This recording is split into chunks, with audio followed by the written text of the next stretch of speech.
नमस्कार दोस्तों, स्वागत है आपका आपकी अपनी चैनल वॉइस इंस्पायर पर। बहुत पुराना किस्सा है कि कहीं दो ईवान रहते थे। दोनों सगे भाई थे। एक था अमीर ईवान और दूसरा गरीब ईवान। अमीर ईवान का घर तो सभी तरह की चीजों से भरा पूरा था। खत्तियां अनाज से भरी हुई थीं। हरे भरे जंगलों में गौएं चरती थीं। नदी तट पर भेड़ें घूमती थीं। गर्म गर्म तंदूर में फूली फूली रोटियां पकती थीं। किसी भी चीज की कोई कमी नहीं थी। लेकिन उसके परिवार में सिर्फ दो ही आदमी थे, वह खुद और उसकी बीवी। अमीर ईवान के कोई बच्चे नहीं थे। दूसरी तरफ गरीब ईवान के ढोर डंगर थे तो बस। दलदल कीचड़ में मेंढक और टोकरी में बिल्ली। मगर बच्चे थे सात। सातों बेंच पर बैठे रहते थे। कुटू का दलिया खाना चाहते थे, मगर घर में न तो दलिया था न आटा। किस्मत का मारा गरीब ईवान बेचारा क्या करता। वह अपनी अमीर भाई के पास गया। नमस्ते भाई। नमस्ते गरीब ईवान, किस लिए आए हो? घर में टिककर क्यों नहीं बैठते? भाई, मुझे आटा उधार दे दो, मैं तुम्हें बाद में लौटा दूंगा। अच्छी बात है, अमीर ईवान ने जवाब दिया। यह आटे से भरा हुआ कटोरा ले जाओ और इसके बदले में तुम आटे की बोरी लौटा देना। यह तुम क्या कह रहे हो भाई? कटोरे के बदले में बोरी? क्या यह बहुत ज्यादा नहीं है? अगर ज्यादा है तो यहाँ से चलते बनो, कोई दूसरी जगह ढूंढो। कोई चारा नहीं था। गरीब ईवान रो पड़ा। उसने आटे से भरा हुआ कटोरा लिया और घर को चल दिया। वह अपने घर के दरवाजे तक पहुंचा ही था कि तेज हवा चल पड़ी। वह खूब शोर मचाने, बगुले उड़ाने लगी। उसने कटोरे से सारा आटा उड़ा दिया और तल में थोड़ी सी धूल छोड़कर दूर उड़ गई। गरीब ईवान को बड़ा गुस्सा आया। अरे ओ उत्तरी हवा, तूने मेरे बच्चों का दिल दुखाया है, उन्हें भूखा रहने के लिए मजबूर किया है। मैं तुझे पकड़ लूंगा और ऐसी बुरी हरकत करने के लिए तेरी खूब खबर लूंगा। सो गरीब ईवान हवा के पीछे पीछे चल पड़ा। हवा सड़क पर चले तो ईवान भी सड़क पर, हवा जंगल में जाए तो ईवान भी उसके पीछे पीछे। दोनों एक बहुत बड़े शाह बलूत के पास जा पहुंचे।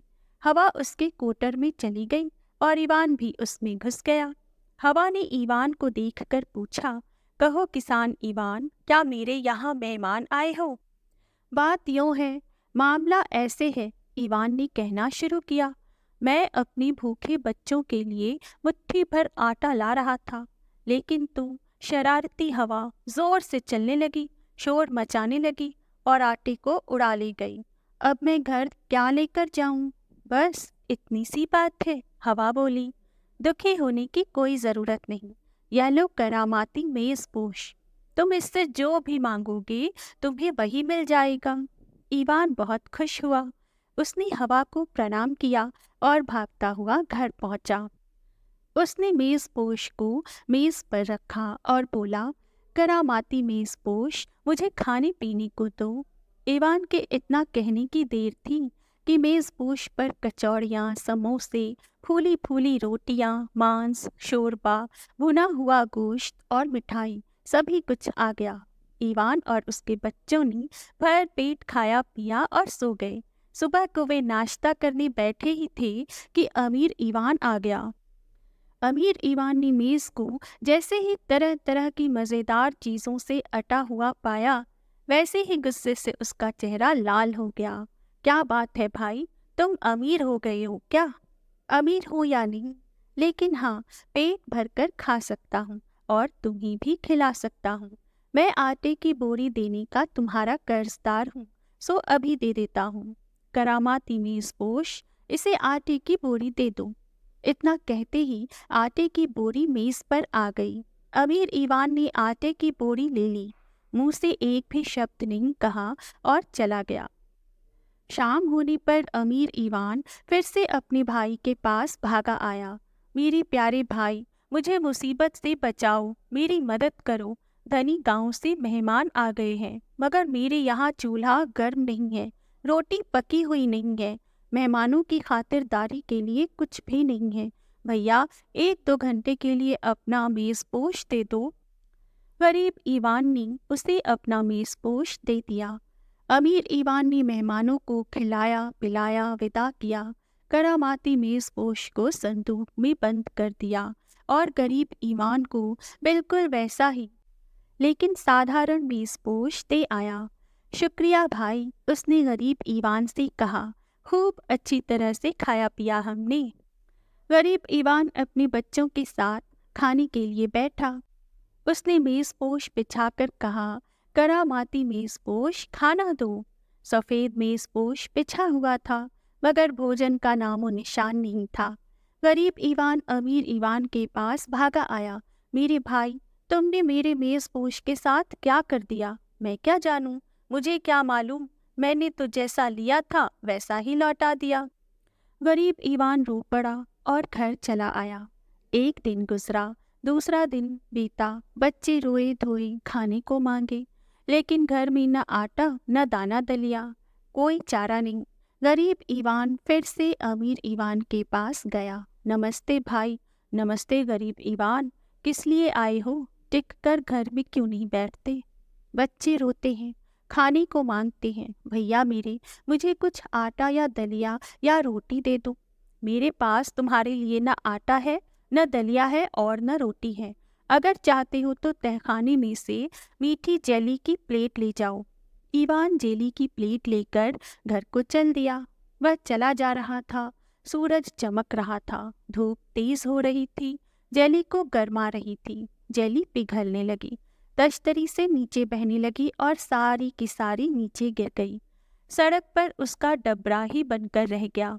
गरीब ईवान को बड़ा गुस्सा आया। अरे ओ मूर्ख सूरज, तेरे लिए यह खिलवाड़ था और मेरे बच्चों के लिए मुसीबत। ढूंढ लूंगा मैं तुझे और चखाऊंगा इस शरारत का मजा। और ईवान चल दिया सूरज की खोज में। वह चलता गया और सूरज भी आगे बढ़ता गया। सिर्फ शाम होने पर ही सूरज पर्वत के पीछे जाकर छिपा। ईवान ने उसे वहां ही जाकर पकड़ा। सूरज ने ईवान को देखा और पूछा, अरे ईवान, क्या मेरे यहाँ मेहमान आए हो? बात यूं है, मामला ऐसे है, ईवान ने कहना शुरू किया, कि मैं अपने भूखे बच्चों के लिए जेली लिए हुए घर जा रहा था, लेकिन तुझ बुद्धू सूरज ने धूप तेज करनी शुरू की, जेली के साथ खिलवाड़ शुरू कर दिया। वह पिघलने लगी और रास्ते में गिर गई। मैं अब क्या लेकर घर जाऊं? खैर, कोई बात नहीं, सूरज बोला। मैंने ही तुम्हारा दिल दुखाया है, मैं ही तुम्हारी मदद करूंगा। मैं तुम्हें अपने रेवड़ में से एक बकरी दूंगा। तुम उसे शाह बलूत के फल खिलाना और वह तुम्हें दूध की जगह सोना देगी। ईवान ने सूरज को प्रणाम किया और बकरी को घर ले आया। उसने उसे शाह बलूत के फल खिलाए और दूहने लगा। दूध की जगह बकरी से सोने की धारें बहने लगीं। ईवान अब मज़े से रहने लगा, बच्चों को खूब खिलाने पिलाने लगा। अमीर ईवान को बकरी के बारे में खबर मिली और वह भागा हुआ भाई के पास आया। नमस्ते भाई। नमस्ते अमीर ईवान। मेरे प्यारे भाई, मेरी मदद करो। 1 घंटे के लिए अपनी बकरी दे दो। मुझे अपना कर्ज चुकाना है और मेरे पास पैसे नहीं हैं। ले जाओ, लेकिन धोखा नहीं देना। अमीर ईवान बकरी को ले गया, उससे सोना दूह लिया, उसे कोठरी में बंद किया और गरीब ईवान को मामूली बकरी देते हुए कहा, शुक्रिया भाई, मुसीबत में मेरी मदद कर दी। गरीब ईवान ने बकरी को शाह बलूत के फल खिलाए और उसे धोने लगा। बकरी के थनों से दूध निकलता था, खुरों तक बहता था, मगर सोने का नामो निशान नहीं था। गरीब ईवान अमीर ईवान के पास भागा आया, मगर वह बोला, मैं क्या जानूं, मुझे क्या मालूम, मैं जो बकरी लाया था मैंने वही लौटा दी। गरीब ईवान रोता हुआ घर वापस चला गया। दिन बीते, हफ्ते गुजर गए। बच्चे रोते थे, कुछ खाना चाहते हैं। खूब जोर का जाड़ा आ गया, लेकिन गरीब ईवान के घर में न तो आटा था न दलिया। क्या करता बेचारा गरीब ईवान? अपने अमीर भाई के पास गया। बच्चे रोते हैं, खाने को मांगते हैं। भाई, मुट्ठी भर आटा दे दो। तुम्हें न तो आटा मिलेगा न दलिया। अगर चाहते हो तो कोठरी में पत्ता गोभी का कल का बचा हुआ जो शोरबा रखा है वह ले जाओ। गरीब इवान शोरबे से भरा हुआ कटोरा लेकर घर को चल दिया। वह चला जा रहा था। बर्फीली आंधी शोर मचा रही थी, पाला काट रहा था और सब कुछ जमता जा रहा था। तुषार शोरबे के साथ खिलवाड़ करने लगा। वह उसे जमाता था, उस पर हिम बुरकाता था। वह यह खिलवाड़ करता रहा और आखिर शोरबे को नीचे तक जमा दिया। कटोरे में बर्फ का काला डला पड़ा रह गया, मगर खाने को कुछ नहीं था। गरीब ईवान को बहुत गुस्सा आया। अरे ओ तुषार, ओ बाल लाल नाक वाले, तुम्हारे लिए खिलवाड़ और मेरे बच्चों के लिए मुसीबत का पहाड़। मैं तुम्हें ढूंढ लूंगा और ऐसी शरारत का मजा चखाऊंगा। और चल दिया गरीब ईवान पाले की खोज में। पाला मैदान में तो ईवान भी उसके पीछे मैदान में। पाला जंगल में तो ईवान भी उसके पीछे जंगल में। पाला बर्फ के एक बहुत बड़े ढेर के नीचे जा लेटा और ईवान भी वहीं पहुंच गया।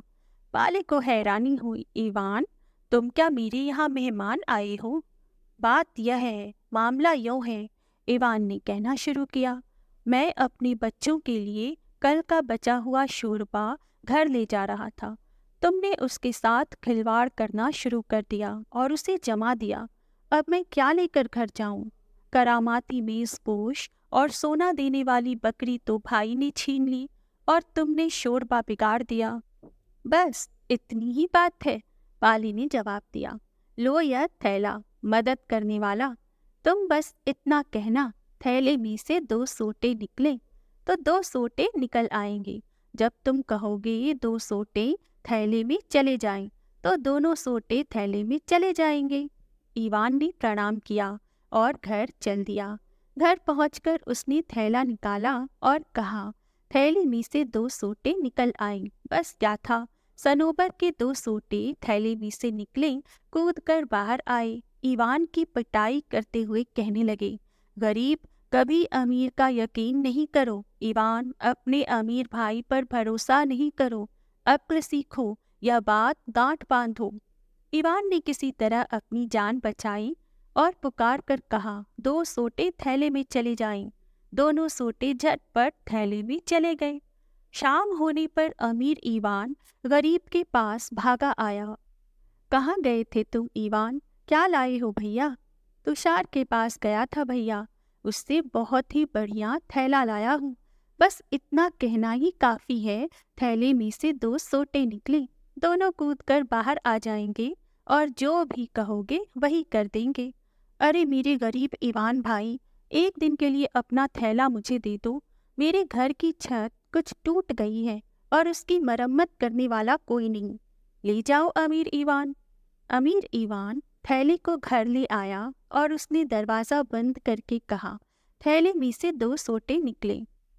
बस फिर क्या था, सनोबर के 2 सोटे थैले में से उछल कूद कर बाहर आए और अमीर ईवान की धनाई करते हुए कहने लगे, अमीर, तुम गरीब का दिल नहीं दुखाओ।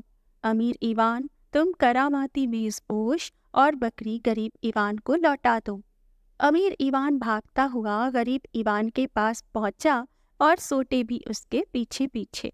मेरे भाई, मेरी जान बचाओ, मैं करामाती मेज़पोश और बकरी भी तुम्हें लौटा दूंगा। 2 सोटे थैले में चले जाएं, गरीब ईवान चिल्लाया। सोटे थैले में चले गए। अमीर ईवान किसी तरह से जीता जागता घर लौटा और उसने गरीब ईवान को करामाती मेज़पोश तथा सोना देने वाली बकरी भी लौटा दी।